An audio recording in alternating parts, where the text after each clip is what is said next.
Buongiorno, benvenuti al Focus TG. Siamo in onda anche oggi per informarvi di quello che sta succedendo in Veneto. Un fine settimana all'insegna del bel tempo, un fine settimana all'insegna del mantenimento della zona gialla nella nostra regione, e gli effetti di questa doppia notizia si vedono già, perché ci segnalano città capoluogo prese d'assalto letteralmente dai visitatori, mercati. Insomma, sappiamo che il mercato è parte fondamentale del tessuto commerciale ma anche sociale delle nostre città. Mercati presi d'assalto, città d'arte e turistiche, abbiamo sotto mano Bassano del Grappa, prese d'assalto anche quelle, e non ci resta che aspettare di vedere invece l'assalto anche domani alla montagna bellunese, vicentina e tutte le situazioni che conosciamo già.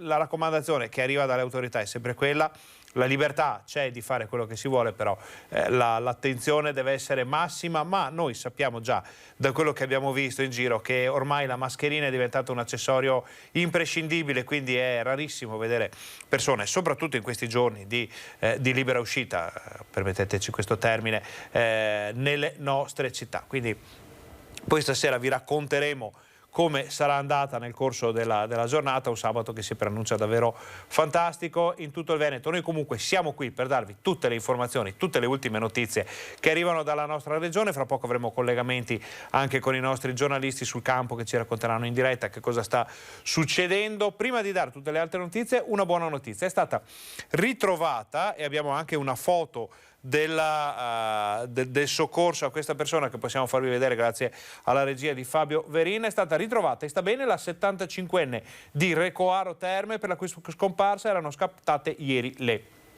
ricerche. La signora Gianfranca si era ritirata fin da subito in un appartamento dove è stata rintracciata attorno alle 18. In via precauzionale è stata affidata all'ambulanza del SUEM di Valdagno. Alla ricerca odierna avevano partecipato anche 25 soccorritori provenienti da tutte le stazioni del soccorso alpino dell'11ª delegazione Prealpi Venete, che hanno perlustrato l'intera area collinare e pedemontana attorno all'abitazione, insieme ai vigili del fuoco, protezione civile, carabinieri, fino alla buona notizia. Quindi un lieto fine per questa ricerca. Si pensava che questa persona anziana si fosse persa magari nei boschi, le temperature non sono più quelle di un paio di settimane fa, molto rigide, però il rischio era comunque alto. Invece la persona anziana si era rifugiata in questo appartamento dove è stata ritrovata. Per ora le sue condizioni sono buone, quindi apriamo il nostro telegiornale con una notizia positiva e proseguiamo invece con un po' il riassunto delle puntate precedenti di quello che è successo nelle ultime ore. La notizia più importante in Veneto in questi giorni, questo fine settimana, coronavirus a parte, perché fra poco avremo i dati, potremo farveli vedere, sia i dati dell'emergenza che quelli delle vaccinazioni, quindi potremo capire dove sta andando questa epidemia nella nostra regione. La notizia più importante, dicevamo, è quella delle nomine dei direttori generali apicali, posti importantissimi dove il filtro fra quello che è necessario fare e quello che va fatto è davvero di grande importanza. Zaia ha nominato tutti i direttori delle ULSS e delle aziende ospedaliere, sono già al lavoro, perché sappiamo che si sono già messi a lavoro. Facciamo un riassunto su chi sono. La conferenza quotidiana del governatore Zaia si è spostata dalla protezione civile a Palazzo Balbi, sede della giunta regionale, per la presentazione dei nuovi direttori generali delle 9 ULSS, delle 2 aziende ospedaliere di Padova e Verona, dell'Istituto Oncologico Veneto e dell'azienda Zero. Una squadra scelta tra 101 candidati per lavorare in sinergia. Un'ottima squadra, lo vedrete, lo dimostreranno sul campo. Donne in gamba, assolutamente professionisti in gamba, e direi che ci sono tutti gli elementi per fare un bel lavoro. Abbiamo affidato le nostre aziende ospedaliere del Veneto, ma abbiamo affidato in mano il territorio e il futuro della nostra salute, e direi che sono tutti professionisti che sono in grado assolutamente di far crescere ancora di più dal punto di vista sanitario il Veneto. 7 di loro sono la prima nomina, 2 riconfermati nella stessa sede, 4 riconfermati ma nominati in una sede diversa dalla precedente. Molti sono medici. Soprattutto medici, è stata la volontà di segnare ancora di più questo percorso, che è quello delle professioni mediche, e poi le professioni infermieristiche, e quindi con il primo direttore generale d'Italia che viene dal percorso infermieristico. 4 su 13 sono donne. delle grandi professioniste e ho voluto che fossero in squadra. Non ne farei sempre una questione di numeri, direi che questo è stato la formazione ideale che abbiamo trovato, perché poi è una formazione che parte dalla professionalità, dalle caratteristiche personali, dalla capacità di dialogo. Questa è la formazione ideale, proprio per mettere sullo stesso piano nelle scelte uomo e donna. All'ULSS 1 Dolomiti una new entry, Maria Grazia Carraro, mentre all'ULSS 2 Marca Trevigiana ha riconfermato Francesco Benazzi. All'ULSS 3 Serenissima arriva Edgardo Contato che prende il posto di Giuseppe Dalben, passato all'azienda ospedaliera di Padova. Nuovo anche Mauro Filippi all'ULSS 4 Veneto Orientale, che perde Carlo Bramezza, assegnato all'ULSS 7 Pedemontana. All'ULSS 5 Polesana Patrizia Simionato, ex direttore generale di Azienda Zero, mentre all'ULSS 6 Euganea Paolo Fortuna. Maria Giuseppina Bonavina sarà all'ULSS 8 Berica, mentre all'ULSS 9 Scaligera confermato Pietro Girardi. Nuovi all'azienda ospedaliera di Verona Callisto Bravi, all'Istituto Oncologico Veneto Patrizia Benini, all'azienda Zero Roberto Toniolo. Il contratto è un 3+2 con riconferma al terzo anno. Guadagneranno 154.000 euro lordi l'anno. Zaia non dimentica però il lavoro svolto dai direttori uscenti, soprattutto nell'ultimo anno. Si lasciano per il pensionamento, ma vanno assolutamente ringraziati come ho fatto oggi, visto e considerato che hanno fatto crescere le nostre aziende ospedaliere, le nostre aziende territoriali, ma sono direttori che poi hanno anche vissuto questo anno tragico ed è bene ricordare il grande lavoro ciclopico che hanno fatto. Sempre a proposito del governatore Zaia, arriva un lancio di agenzia che ci spiega che Zaia prende atto della conferma del Veneto in zona gialla, ma non si tratta di un gioco a premi, dice il governatore. Dobbiamo farlo con senso di responsabilità. Non è un segnale che ci dice che è finita, ma che ci invita a tenere alta la guardia. Per rendersene conto basta guardare la cartina dell'Italia, dove sempre più regioni si stanno colorando di arancione.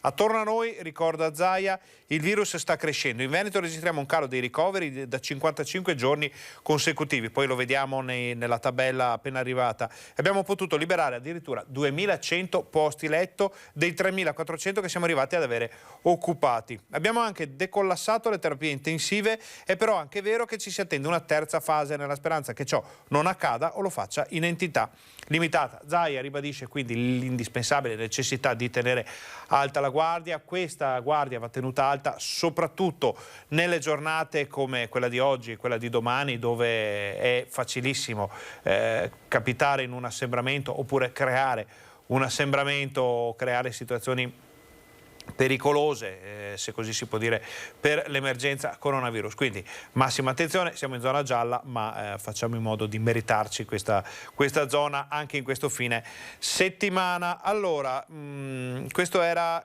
il servizio sui nuovi direttori. Noi abbiamo intervistato quello che non era tecnicamente un direttore, perché era il commissario straordinario, in questo caso dell'ULSS 7 Pedemontana, Bortolo Simoni, una persona di grande umanità che ringraziamo per il lavoro che ha svolto, per la collaborazione che ha avuto anche con i media, con la stampa, con le televisioni, sempre disponibilissimo, la sua porta era sempre aperta, soprattutto nel momento dell'emergenza coronavirus, per qualsiasi informazione, approfondimento, fornitura di dati, tutto quello che poteva fare per informare i cittadini della Pedemontana, dell'Altopiano, dell'Alto Vicentino, della zona di competenza W7, lui l'ha fatto. Siamo andati a intervistarlo, è stato un momento anche molto toccante. Sentite cosa ci ha detto.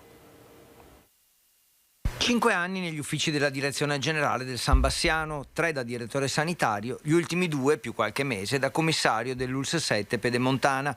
Per Bortolo Simoni, come si dice in questi casi, per raggiunti limiti di età, il 26 febbraio è stato l'ultimo giorno di lavoro prima della pensione. Dal 1 marzo sarà sostituito nel ruolo di direttore generale da Carlo Bramezza.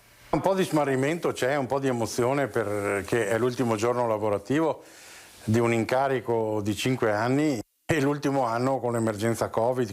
Un lavoro impegnativo e senza respiro in un territorio complesso nel quale la sfida più grande è stata la fusione tra Alto Vicentino, Altopiano e Bassano, voluta nel 2017.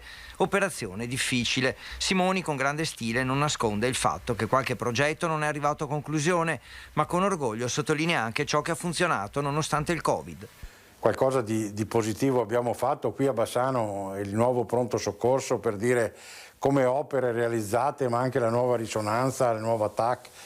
Dappertutto abbiamo messo dentro, con l'aiuto della Regione, importanti tecnologie ripeto, risonanza e TAC qui a Bassano, ma anche risonanza e TAC a Sant'Orso.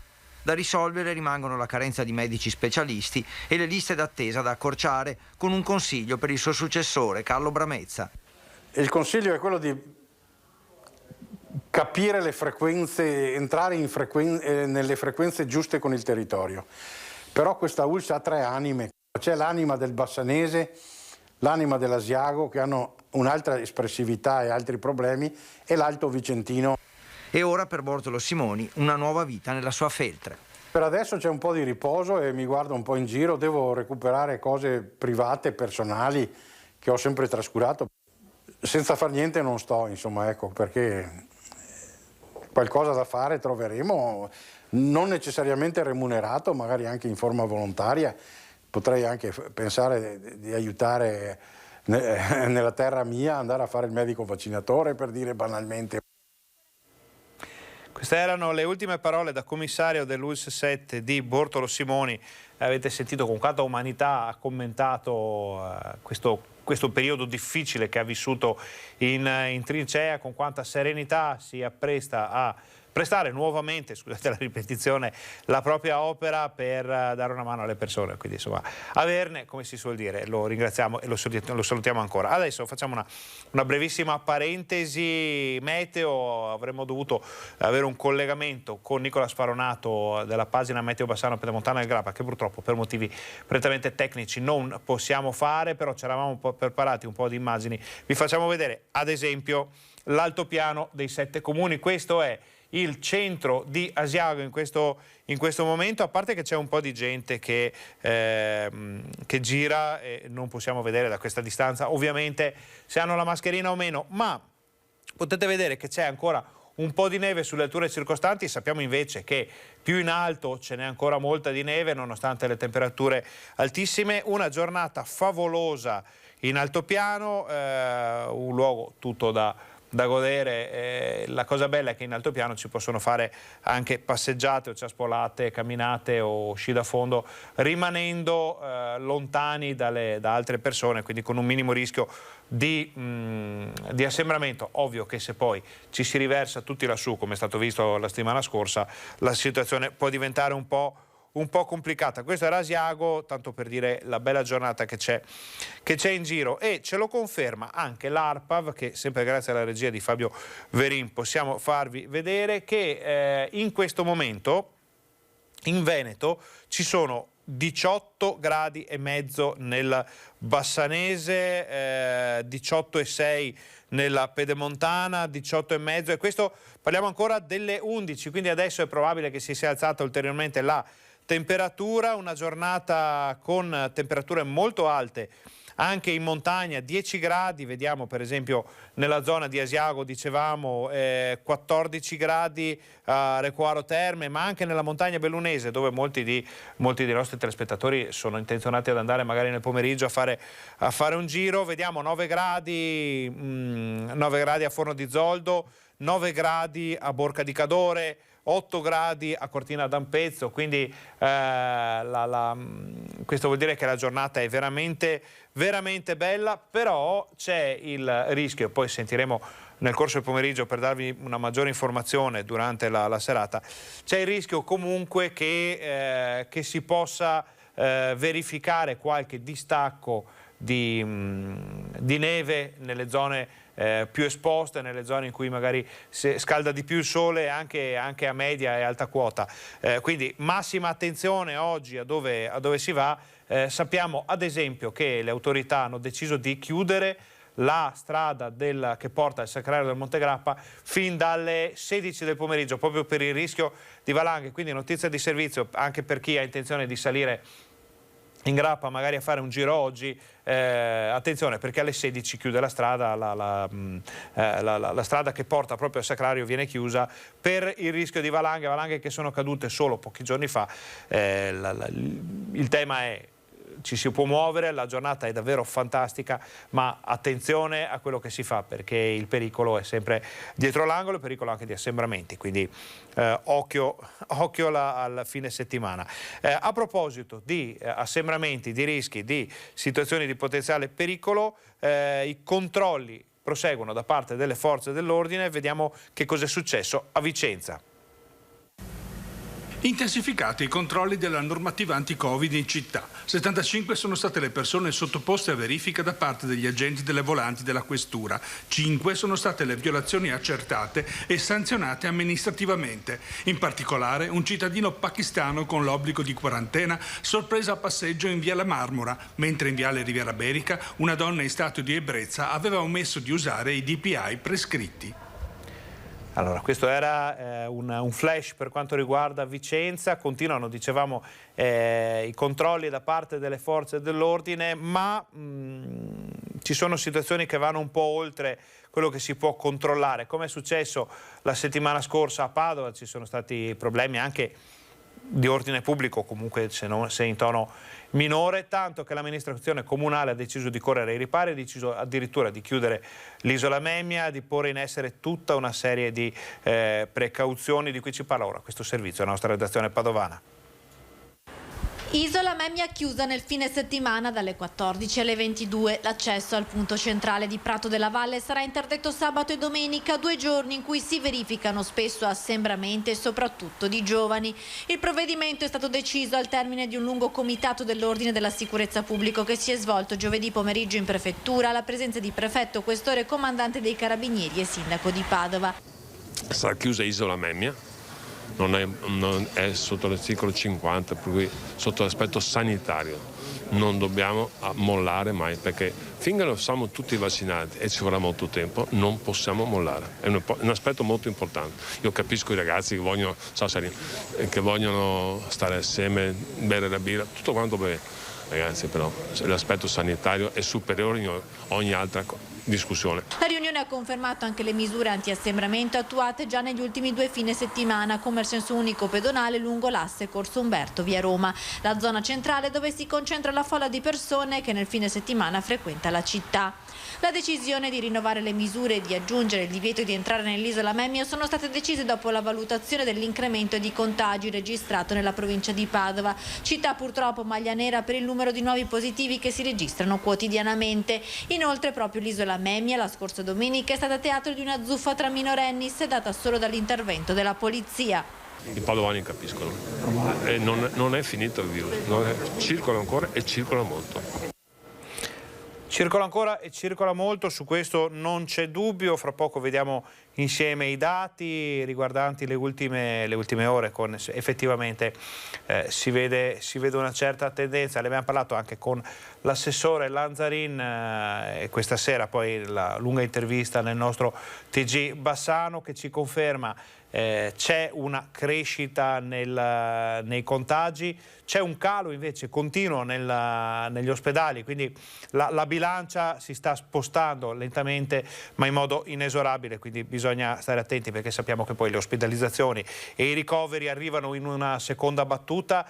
L'assessore dice però, attenzione, può essere che questa tendenza si inverta con le precauzioni, con un po' di fortuna, con un po' di attenzione, che la curva non diventi una curva molto ripida come è successo già durante la seconda ondata e che non si porti poi a ricoveri prima in area non critica, poi terapia intensiva e poi purtroppo a maggiori decessi. Visto che stavamo parlando di quello che è il meteo di questi giorni, ci arriva un flash da un'associazione di categoria di coltivatori dei Coldiretti che dice: asparagi bianchi e verdi, erbe di campo e radicchio. Coldiretti, il cambiamento climatico sconvolge le tavole dei veneti, primizie a chilometri zero sui banchi dei mercati.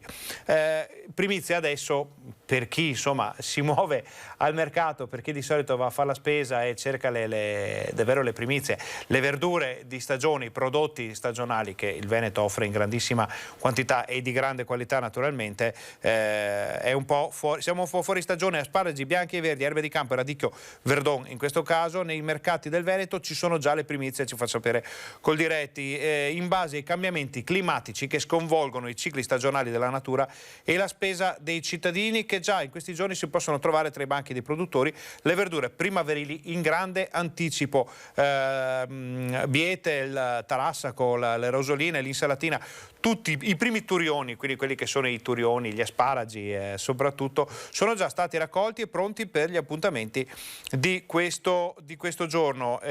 Col Diretti vediamo se riusciamo a far vedere proprio al volo una fotografia. Questo è quello che si vede già in alcuni campi anche della Pedemontana. Torniamo in studio, questa era una curiosità, ma insomma ci fa capire molto bene che cosa sta succedendo in Veneto in questo periodo, con una primavera decisamente anticipata. Vedremo poi se arriverà invece un'ondata di freddo nei prossimi giorni. Si parla già di un anticiclone, un nuovo anticiclone in arrivo, quindi di un probabile mantenimento di queste temperature, anche perché un crollo verticale nella colonnina di mercurio potrebbe causare qualche grave danno all'agricoltura. Allora andiamo avanti, torniamo a parlare di coronavirus e parliamo di vaccini. Andiamo in questo caso a Vicenza e sentiamo l'ULSS 8 Berica che ci fa un po' il punto su quella che è la campagna vaccinale in questo momento preciso. Il piano vaccinale è assolutamente in pieno svolgimento. Noi abbiamo chiamato questa settimana la Corte del 1940. Gli anziani che sono convocati per la vaccinazione nelle 5 sedi dell'azienda, che ricordo sono Vicenza, Trissino, Valdagno, Noventa e Lonigo. Prosegue dunque la campagna vaccinale anti-Covid-19. I dati aggiornati nell'ULSS 8 Berica attestano che ad oggi sono 21.062 le persone vaccinate, operatori sanitari, medici convenzionati, strutture accreditate, per un totale di vaccini somministrati, compresa la seconda dose, di 33.429. Stiamo iniziando la prima dose mettendo già da parte la seconda, perché è importante che chi ha iniziato il processo vaccinale poi lo porta a conclusione. Quindi dobbiamo sempre dividere in due per ora le dosi che ci arrivano, proprio perché dobbiamo garantire anche la successiva dose. Contemporaneamente stiamo partendo con la vaccinazione del personale del scolastico e delle forze dell'ordine, quindi uno sforzo importante compatibilmente con le dosi di vaccino che arriveranno. Non solo quindi popolazione ultra ottantenne, ma è già programmata la vaccinazione di alcune categorie professionali come le forze dell'ordine. Sono tanti, saranno più di 1500 persone tra le varie forze dell'ordine. Considerate che ci sono dentro anche la polizia penitenziaria, i vigili del fuoco, i vigili urbani, insomma la polizia municipale, quindi una serie di persone, sono tanti. Poi contiamo di anche loro vaccinarli nelle nostre sedi vaccinali. Indicativamente nella settimana? No, saranno dai primi di marzo, non prima. Si parla già quindi della settimana prossima. Ora noi facciamo una brevissima pausa, state con noi, torniamo fra pochissimo.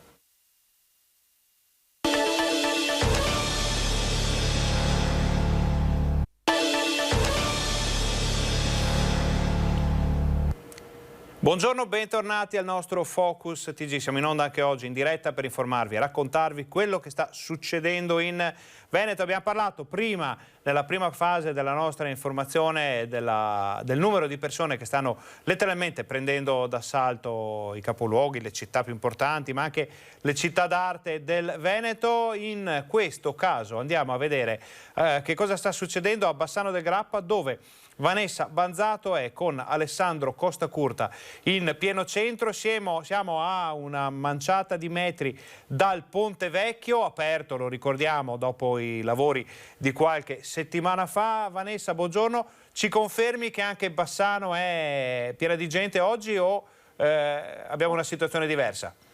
Buongiorno Ferdinando, buongiorno ai nostri telespettatori. Allora, c'è gente, ma non c'è tantissima gente. Rispetto a sabato scorso, che avevamo fatto un giro sempre io e Alessandro in centro, c'era davvero una ressa anche a mezzogiorno e mezzo, c'era tantissima gente. Oggi ci sono persone, ma non troppe, ecco, nel senso che ci sono delle vie che sono anche liberissime.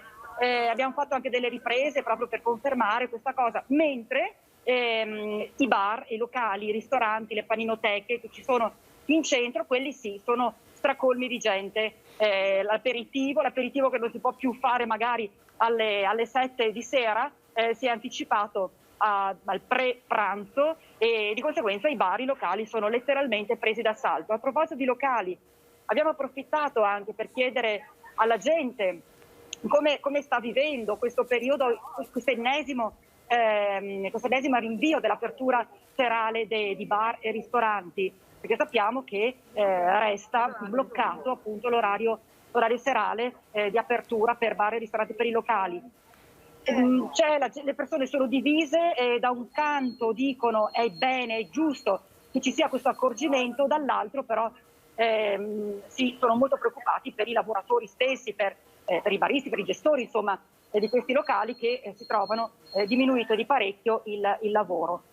Poi tu dicevi siamo sul ponte, sì è vero, siamo a 2 passi dal Ponte Vecchio e siamo venuti per verificare una cosa che ci hanno segnalato alcuni nostri telespettatori, ovvero ricorderete che pochi giorni fa avevamo parlato dell'arrivo delle lastre di marmo sul ponte e poi nei giorni successivi si è parlato di queste lastre che verranno posizionate ai lati del ponte, della pavimentazione del ponte, però alcune di queste, parecchie, sono già rotte proprio, spezzate, ci sono alcune che sono proprio spigoli partiti e quindi la gente ci ha chiesto ma è normale che le mattonelle arrivate siano già rotte? Allora adesso dobbiamo cercare di capire un po' com'è la reale situazione di questo materiale arrivato rotto, capire se magari erano quelle vecchie che sono state pulite, sistemate, alcune di queste erano già quindi lesionate, però ecco da capire un po' questa cosa che abbiamo verificato, siamo passati proprio qua, abbiamo girato le immagini di tante mattonelle, le lastre di marmo rotte. Allora Vanessa, ti chiedo di restare qui con noi 30 secondi, qui spieghiamo ai nostri telespettatori magari che non bazzicano Bassano e magari non vedono tutte le sere il TG Bassano, li invitiamo a farlo perché così magari restano aggiornati su quello che succede anche in questo territorio. Ricordiamo che il ponte di Bassano è sottoposto ormai da qualche anno a importanti lavori di restauro, è stato praticamente rifatto perché quello che ne sta uscendo è una visione davvero bellissima di un monumento nazionale. Siamo nella fase finale dei lavori, sono stati fatti tutte le lavorazioni della penultima fase con una chiusura anche importante che ha comportato un po' di disagi per i residenti e per gli esercenti.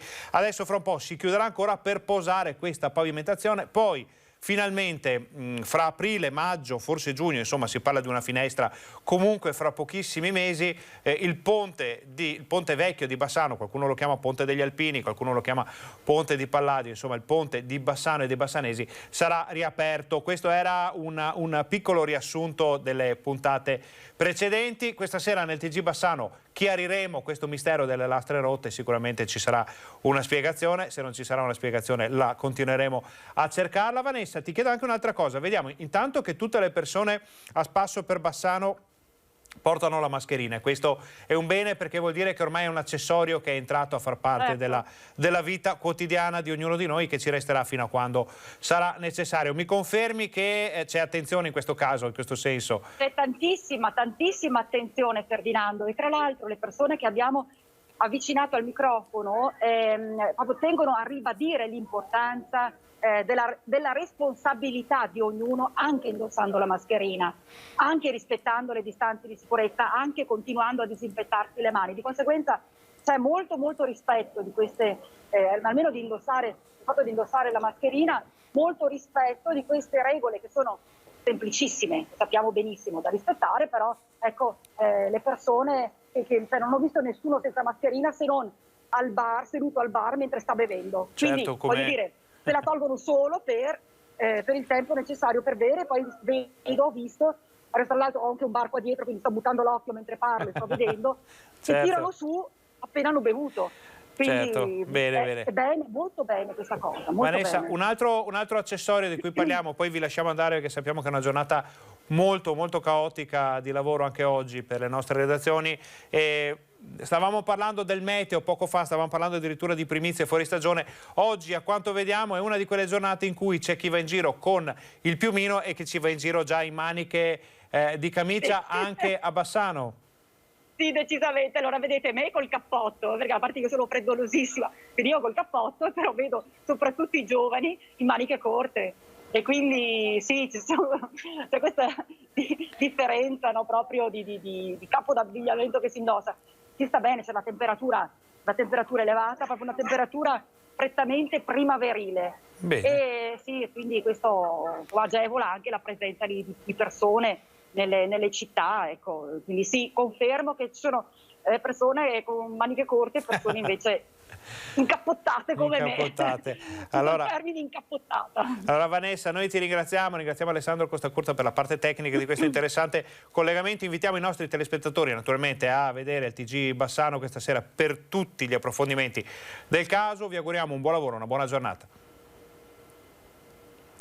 Chiudiamo questo collegamento. Avete visto, Bassano è tornata a essere quello che era fino a poco tempo fa, prima dei lockdown, prima delle chiusure, delle restrizioni, ovvero un punto di riferimento davvero importante per tutto il Veneto, una città d'arte, una città piena di vita, una città anche di termine che non è bellissimo, però della movida, nemmeno un termine italiano, ma ormai è entrato a far parte del gergo quotidiano, e quindi bar presi d'assalto, tanta gente seduta, molta gente in giro. Fra poco noi saremo collegati con Guido Barbato da Padova, da Prato della Valle, in teoria, almeno questo è quello su cui ci siamo accordati. Adesso noi gli scriviamo che possono entrare, naturalmente qui è tutto espresso, noi facciamo tutto con un paio di telefoni, un computer, riusciamo a farvi vedere quello che succede in diretta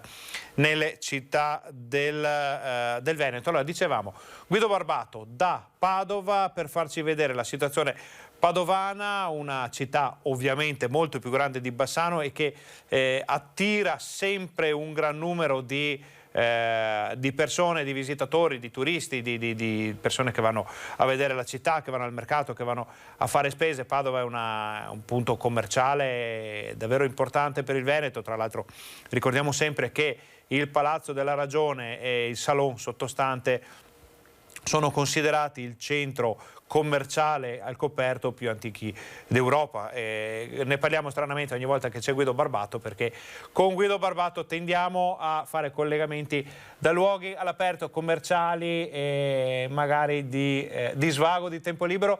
Guido, allora raccontaci qual è la situazione a Padova. Buongiorno.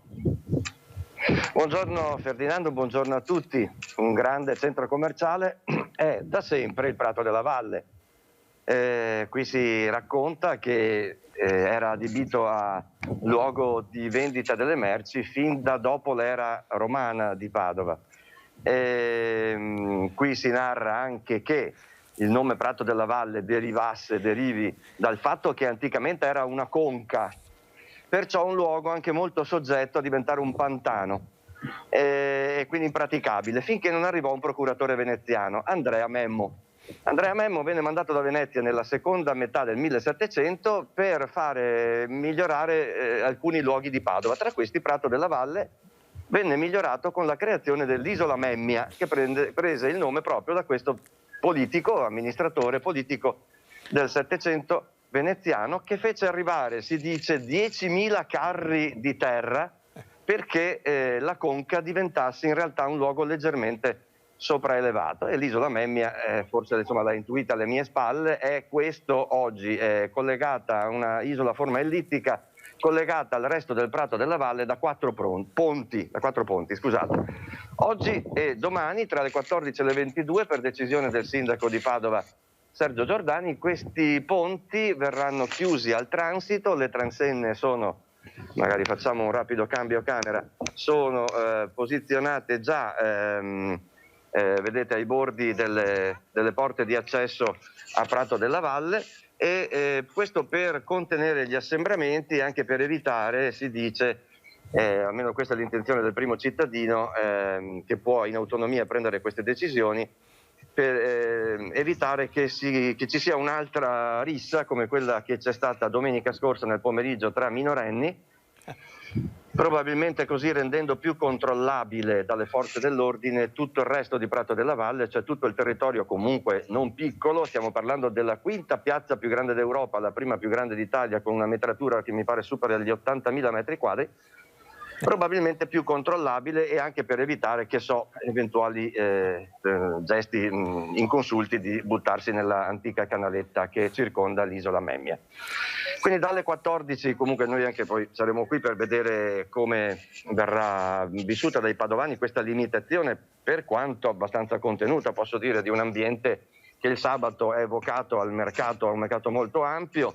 Non solo, insomma, dell'abbigliamento. In questa stagione si vendono, credo vadano fortissimo i vivaisti, perché ho visto cominciare a venire avanti tante persone con piante, piantine e cose di questo tipo, per cui verrà limitato, come vedete da questa immagine, l'accesso alla zona centrale, dove c'è la fontana, dove c'è questo grande prato dove molte persone svagano così giustamente in mezzo all'erba, dove si fa la pausa pranzo per chi magari lavora in centro, un po' come ad Hyde Park, non lo so, persone che tengono conferenze non ne ho mai viste.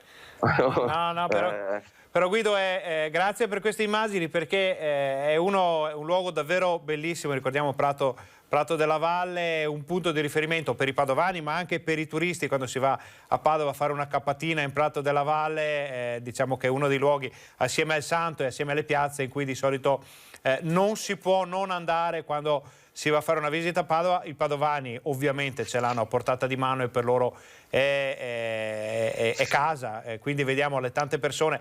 Immaginiamo che in periodo non studentesco, viste le restrizioni che ci sono, ci sia un po' meno ragazzi in giro, che di solito troviamo molto spesso in quella zona. Tra l'altro, Guido, tu ci parlavi di veneziani, ovviamente quando c'era dell'acqua di mezzo i veneziani entravano subito in azione per loro natura, e ci sembra che il lavoro che è stato fatto sia molto molto interessante. Ricordiamo anche che quando è stata messa in asciutta la canaletta qualche tempo fa, è stato ritrovato, perché sappiamo che c'è l'antico teatro romano di Padova, quindi un luogo in cui si sono stratificate ere, epoche di storia, molto vivo da sempre, quindi un punto di energia. Ci passino i telespettatori questa parola davvero importante. Cosa ci fai vedere, Guido? No, vi volevo anche ricordare che oltretutto il Prato della Valle, oltre alla Basilica del Santo, ospita la Basilica di Santa Giustina, che è il vero luogo antico della cristianità storica di Padova, dove è stata sepolta la protomartire padovana Giustina, appunto, intorno al 300, non al 1300, al 300. Certo. Ci sono ancora dei resti di muratura che risalgono nella cripta sottostante al 400 d.C. E questo è un altro discorso. Poi, Ferdinando, non so se hai, a proposito di venezianità, hai quelle immagini che ti ho mandato. Sì, le facciamo vedere, grazie. Dimmi quanto tempo ho, però. Guido, abbiamo un attimo che le cerchiamo, abbiamo un focus TG molto lungo e corposo, quindi possiamo dedicare ampio spazio alle notizie che ci arrivano dal territorio. Adesso, grazie alla regia di Fabio Verin, stiamo già mostrando le immagini che ci avete inviato questa mattina da Padova. Sì, perché la cosa piuttosto nuova e direi, a mio parere, da padovano anche sensazionale, è che questo è il primo camminamento della città di Padova sopra le sue mura, che risalgono al 1520, anche queste di costruzione veneziana. Siamo dietro la chiesa degli Ognissanti, molto vicini al portello. Stamattina, in anteprima, il Comune ha voluto mostrarci questa assoluta novità, molto affascinante. Ecco la chiesa, via Horus, via Ognissanti, di grande novità, perché finalmente, lo dico da padovano, le mura di Padova iniziano a essere manutentate come si deve e soprattutto valorizzate. Questa cosa ha messo d'accordo finalmente, a quanto sembra, anche il Comitato Mura, anche gli amici del Piovego, credo, che non so se stamattina fossero presenti perché non ho potuto rimanere fino alla fine della presentazione, di quello che è un bene monumentale davvero grande e che per decenni è rimasto abbandonato, trascurato. Si faceva fatica a fare la manutenzione, ora si è fatto un po' di più. Si è fatto addirittura anche un percorso che sarà visitabile dai padovani tra un mese circa, così ha detto l'assessore che ha proprio la delega alle mura, Andrea Michalizzi, visitabile, al momento pare gratis, e poi in futuro non si sa se ci sarà un biglietto, e anche per poi renderlo, sarà tutto illuminato, così come si intende di fare per gli 11 chilometri di mura medievali, appunto medievali ma del 500, di Padova. 11 chilometri, l'investimento in corso da parte del Comune con fondi bando periferie e governo, fondi propri della Fondazione Cariparo, al momento è di 8 milioni e mezzo. Questo punto esatto si chiama Bastione Castelnuovo, era la fortezza militare dei veneziani, quello che avete visto non era solo un punto di... era proprio esattamente un cammino di ronda dei militari che badavano quindi alla sicurezza di Padova. È davvero molto bello, finalmente, devo dirlo, perché sento parlare delle mura di Padova, insomma, dagli anni '80, ma che si sia fatto finalmente un qualcosa di, non dico chic, ma quasi, forse anche di doveroso, più che chic, mi sembra finalmente un buon segnale. Bisogna dare anche merito a chi l'ha fatto. Guido, noi ci fidiamo della tua lunga esperienza di giornalista a Padova e quindi non vediamo l'ora di vedere poi i servizi, gli approfondimenti su questi temi, sui temi di cui ci hai parlato oggi. Allora, noi adesso dobbiamo andare in pubblicità, ti ringraziamo di questo collegamento. Naturalmente abbiamo un altro quarto d'ora, se ci sono notizie importanti di cronaca da Padova non esitare a contattarci. Grazie, buon lavoro. D'accordo, vedremo come andrà a finire con questa isola Memmia blindata. Ringraziamo Guido Barbato da Padova, avete visto immagini bellissime sia del Prato della Valle dell'isola Memmia, che ricordiamo oggi verrà chiusa per evitare assembramenti e rischi di ogni genere, visto quello che è successo una settimana fa con una rissa fra ragazzini, e poi l'apertura imminente di una parte del camminamento di ronda delle mura di Padova città d'acque e città anche murata, fra le più belle davvero che ci sono in Italia. Ora noi facciamo una brevissima pausa, state con noi, torniamo fra pochissimo.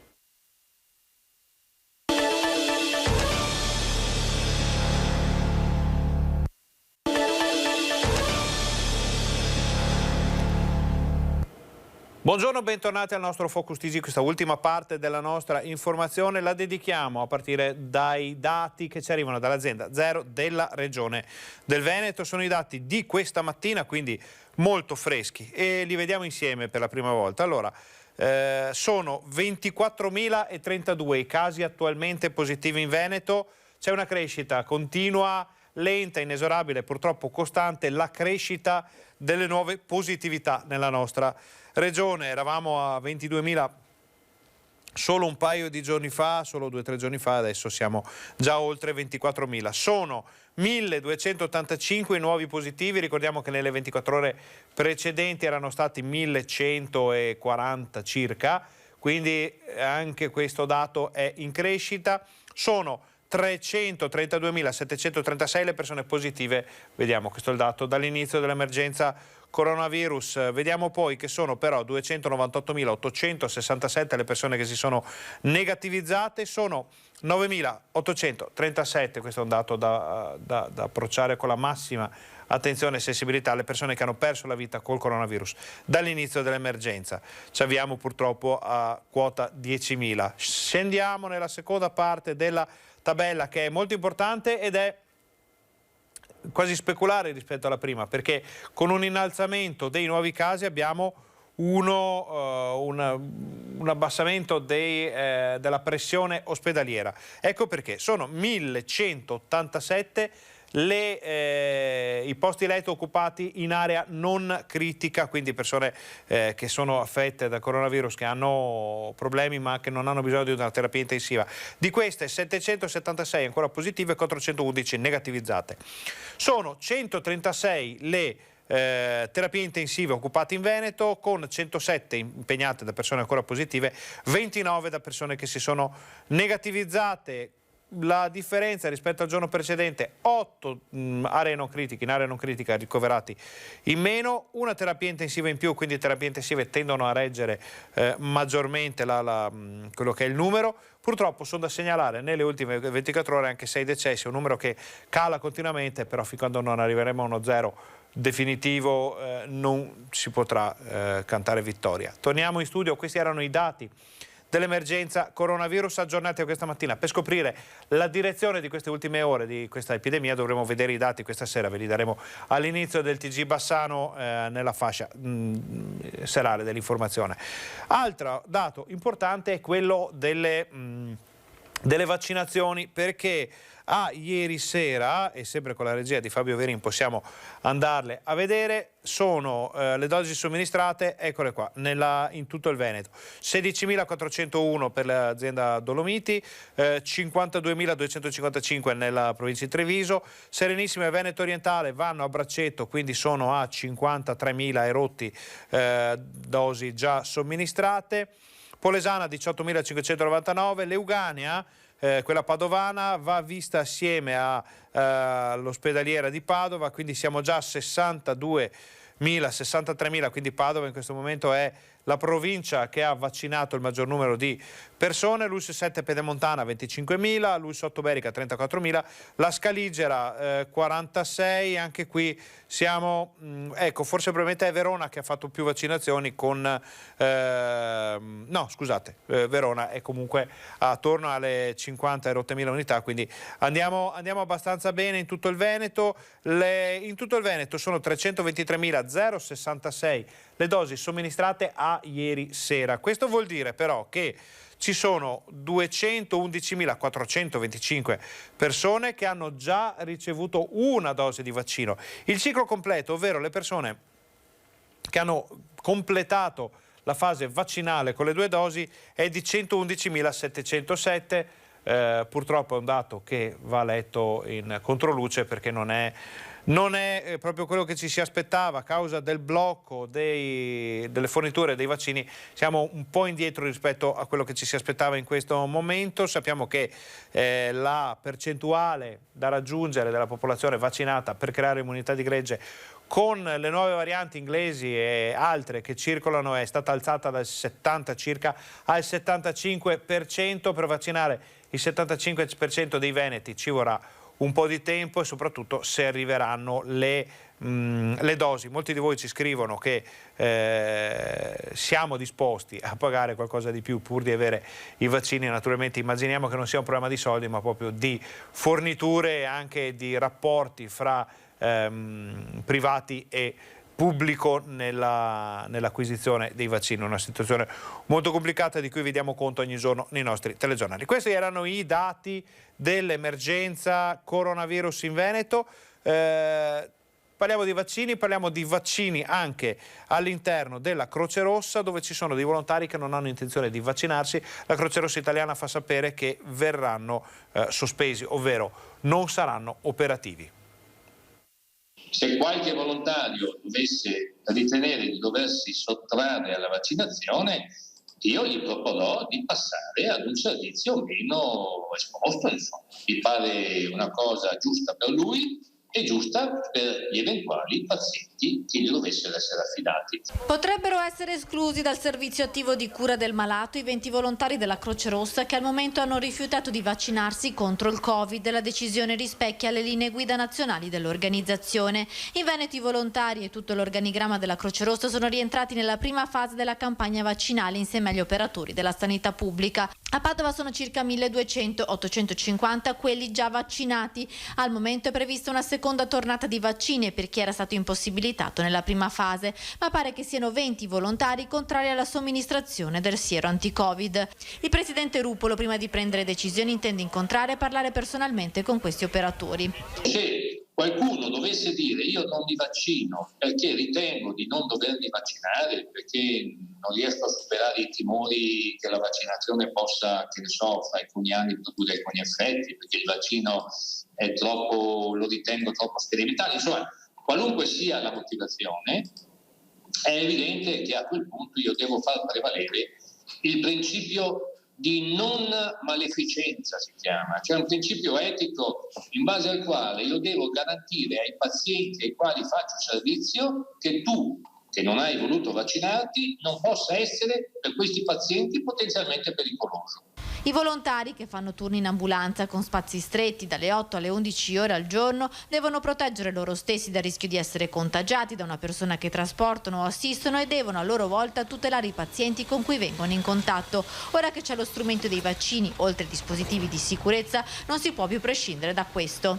Dunque chi non si vaccina potrebbe essere destinato ad altri incarichi, non in prima linea, ma a livello amministrativo per esempio, ma chi sale nelle ambulanze deve rispettare delle regole. deve rispondere alle caratteristiche che vengono richieste agli operatori sanitari, che sono peraltro state descritte recentemente anche in una circolare dell'INAIL, cioè deve essere vaccinato.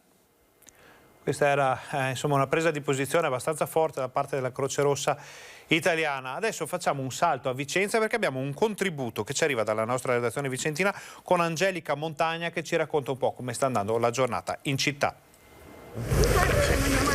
Ci troviamo ai Giardini Salvi, buongiorno Ferdinando, buongiorno ai telespettatori qui a Vicenza, alle porte di quello che è il lungo corso Palladio, una zona centralissima. Ebbene, da questo fine settimana ci sono dei nuovi presidi contro le baby gang, presidi iniziati ieri che andranno avanti oggi e anche domenica. Questo contro quel fenomeno che ha visto purtroppo Vicenza al centro anche di cronache non piacevoli di questi giovani abbastanza violenti che arrivano da fuori Vicenza, quindi c'è stato addirittura detto che dalle zone di Schio del Vicentino per così commettere delle violenze gratuite, non solo per esempio il rovinare una steccionata, quello è volendo anche il minimo, ma anche colpendo, e tutti noi l'abbiamo sentito appunto dalle cronache, colpendo un